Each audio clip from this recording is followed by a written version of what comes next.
Ladies and gents, welcome back. You can tell how one-sided and biased the news in Canada is, but global news, a complete failure on this one. It was really funny to watch.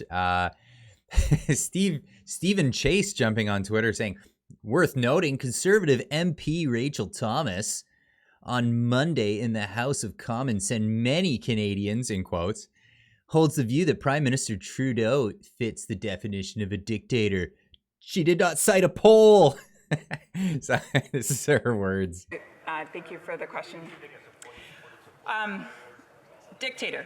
I just did a quick review in the dictionary. So according to the Oxford Dictionary, a dictator is a ruler with total power over a country, typically one who has obtained control by force. There are many Canadians that would hold the view that this does apply to Mr. Trudeau, the Prime Minister of Canada. And it is up to, I apologize for using his name, to the Prime Minister of Canada.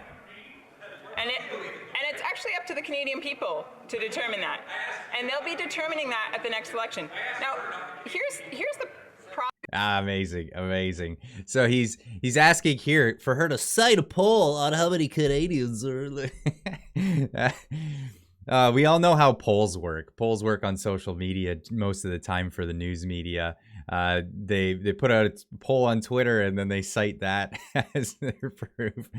When actual polls in Canada, as we've been seeing in recent time, is a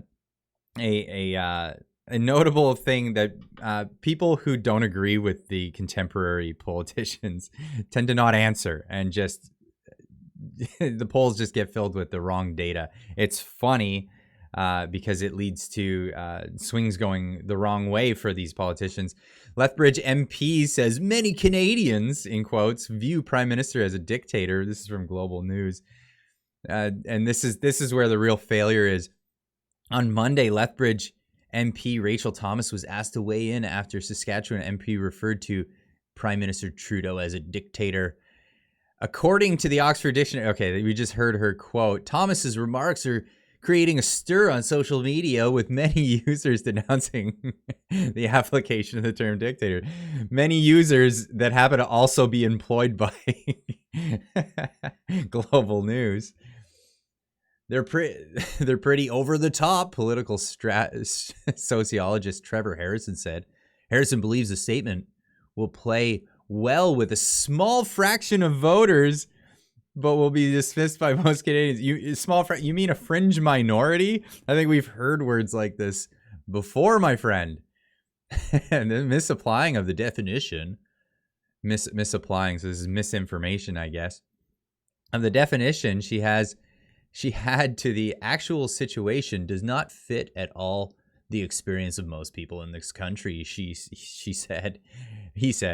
Well, when you beat down protesters because they disagree with you, peaceful protesters, it does fit with a lot of people. Backlash extends beyond Thomas. Several tweets about her comments referred Lethbridge specifically, calling the city backwards and the moment embarrassing for residents. So Global News tried to reach out to the city where she's from, because this is the tactic. You know, if they don't bow down to what you have to say, you have to like reach out to their employers and stuff like that. Well, the city's not her employer. She's employed by the taxpayers. She's an MP.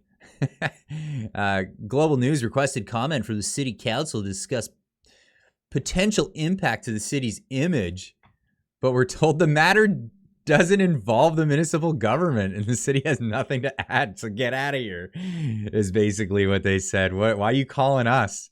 What is your deal? It's not the time for Thomas to...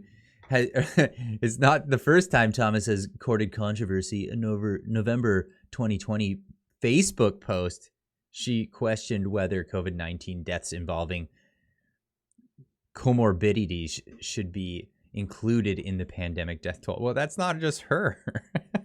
I mean, even Dr. Science in America, Dr. Fauci was saying there are deaths with and from COVID. So yeah, there's Oh, what a fail. What an absolute fail by Global News.